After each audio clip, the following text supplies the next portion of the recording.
Olá, eu sou a professora Naone Martins e na aula de hoje nós vamos trabalhar o tema equiparação salarial, analisando o Instituto sobre a ótica das mudanças trazidas pela reforma trabalhista. A equiparação salarial, ela encontra previsão legal no artigo 461 da CLT, nos incisos 30 e 31 do artigo 7º da Constituição e vem prevista também na súmula número 6 do TST.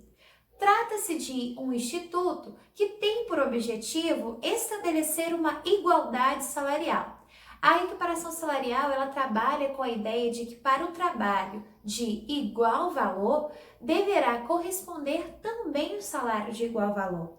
É interessante que esse trabalho de igual valor tem que ser prestado para o mesmo empregador, no mesmo estabelecimento, desde que preenchido alguns requisitos que nós estudaremos na nossa aula de hoje. Dessa forma, não seria possível ao empregador estabelecer uma distinção de salário entre os empregados, levando em consideração elementos como sexo, etnia, nacionalidade ou idade do empregado. Desde que preenchidos os requisitos da equiparação salarial, os salários têm que ser de igual valor.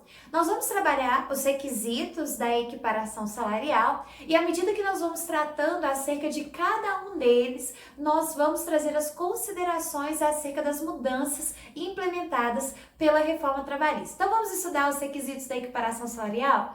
Para isso, nós vamos fazer a leitura do caput do artigo 461 da CLT. O artigo 461 dispõe o seguinte: ser idêntica a função a todo trabalho de igual valor, prestado ao mesmo empregador, no mesmo estabelecimento empresarial, corresponderá a igual salário, sem distinção de sexo, etnia, nacionalidade ou idade. Perceba que o artigo 461, e eu já deixei marcado para evidenciar isso a vocês, ele traz quais seriam os requisitos para a ocorrência da equiparação salarial. Então, o primeiro requisito que está destacado no dispositivo seria o fato da identidade da função. Então, ele começa falando sendo idêntica à função. Mas o que é identidade de função? Porque o dispositivo não conceitua o que se trata essa questão. A identidade de função, ela tem o seu conceito estabelecido pelo inciso 3º da súmula 6 do TST. Identidade de função seria identidade de tarefas. É importante nós destacarmos que não bastam os empregados terem anotado na sua carteira de trabalho ou no seu contrato a previsão do exercício da mesma função.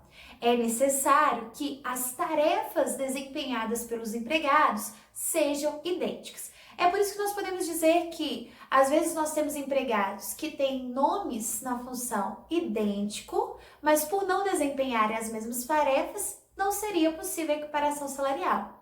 Mas nós também podemos dizer que temos empregados que têm funções com nomes diferentes, mas que desempenham idênticas tarefas. Nesse caso, seria cabível o Instituto da Equiparação Salarial. Ok? Então, primeiro requisito, identidade de função, que quer dizer identidade de tarefa.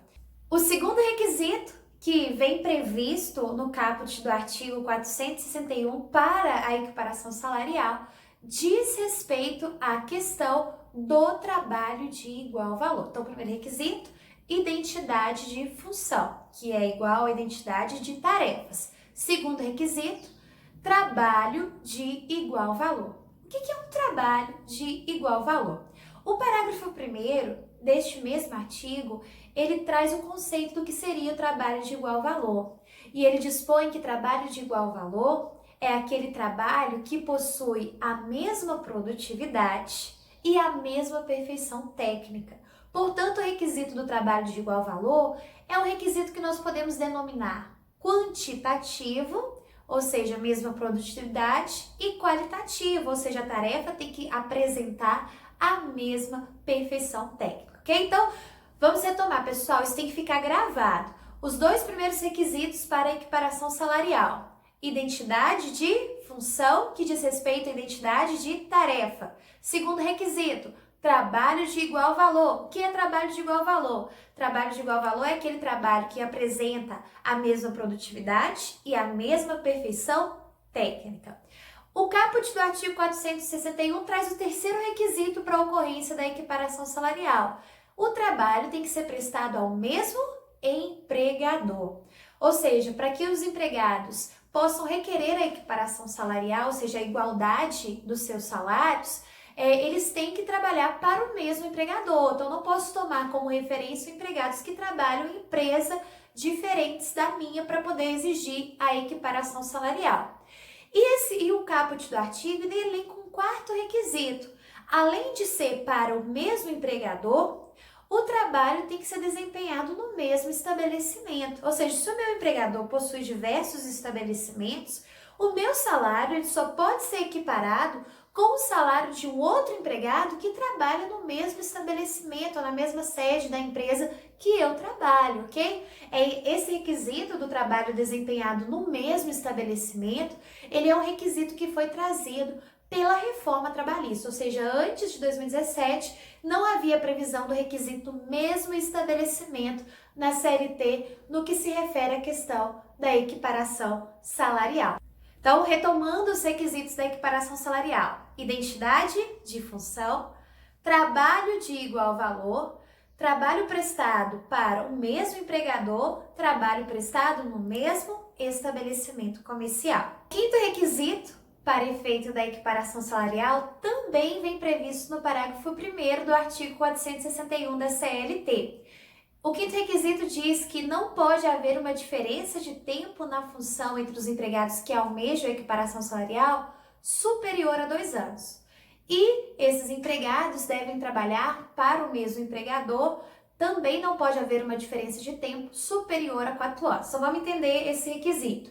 Não pode haver uma diferença de tempo superior a 4 anos de trabalho para o mesmo empregador entre os empregados que almejam a equiparação, e não pode haver uma diferença de tempo superior a 2 anos na mesma função.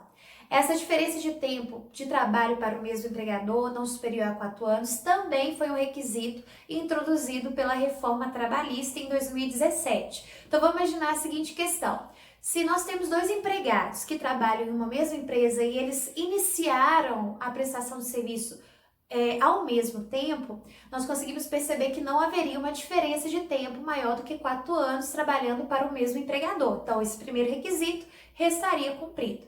Mas imagine que o empregado A inicia com a função X e o empregado B inicia com uma função Y.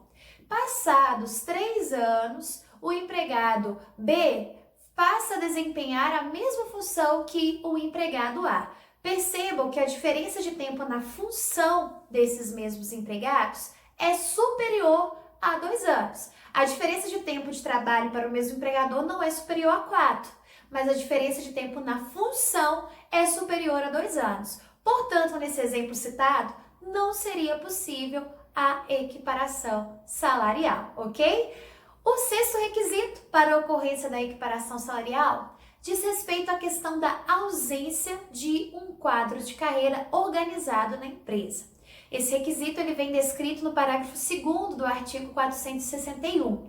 Na hipótese em que a empresa tenha organizado um quadro de carreira por meio de requisitos de merecimento ou antiguidade ou acumulação, dos 2 requisitos, e esse quadro é organizado ou por uma norma interna da empresa ou por uma negociação coletiva, não seria possível a realização da equiparação salarial. Ou seja, para que haja equiparação salarial, então é necessária a ausência do quadro de carreira organizado. Importante, a reforma trabalhista, ela retirou a exigência que esse quadro de carreira seja homologado por um órgão público, ok? Então, não é necessário mais que esse plano de carreira, esse quadro de carreira, seja homologado pelo Ministério do Trabalho e Emprego, ok? Para que ele produza efeitos no que se refere a essa questão da impossibilidade da equiparação salarial. Então, sexto requisito, a ausência de um quadro de carreira organizado na empresa.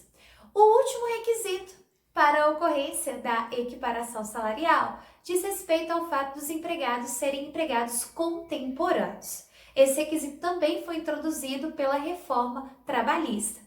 Este requisito ele encontra previsão no parágrafo 5º do artigo 461 da CLT. Então, é necessário que os empregados sejam contemporâneos, ou seja, o tempo de trabalho para efeitos de equiparação tem que ser tempo contemporâneo, o mesmo tempo em conjunto, trabalho desempenhado por esses empregados, não sendo possível mais fazer o apontamento, de um empregado remoto para efeito de equiparação, ok? Pessoal, vamos recapitular quais são os requisitos, já apontei para vocês quais são as mudanças trazidas pela reforma trabalhista, mas é de suma importância que vocês venham gravar os requisitos para equiparação salarial, porque na ausência de alguns desses requisitos, não seria possível a realização da equiparação dos salários dos empregados. Então, quais são os requisitos? Primeiro, identidade de função. Segundo, trabalho de igual valor. Terceiro requisito, trabalho prestado para o mesmo empregador.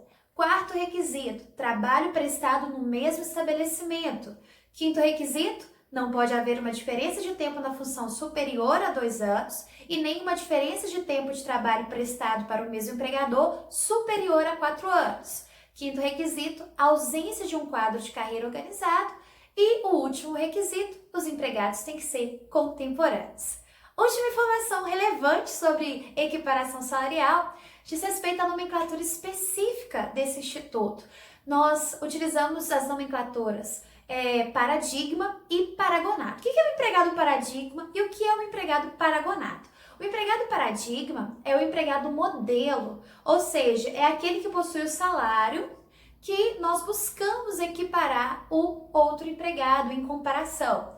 O empregado paragonado é o empregado que busca a equalização do seu salário ao salário do empregado paradigma. Essas são as principais questões sobre o tema equiparação salarial, estudadas à luz das mudanças trazidas pela reforma trabalhista. E se você gostou desse vídeo, inscreva-se no meu canal. Toda semana teremos vídeos novos sobre temas relevantes do direito do trabalho, processo civil. Então inscreva-se e acompanhe cada um desses vídeos. Forte abraço!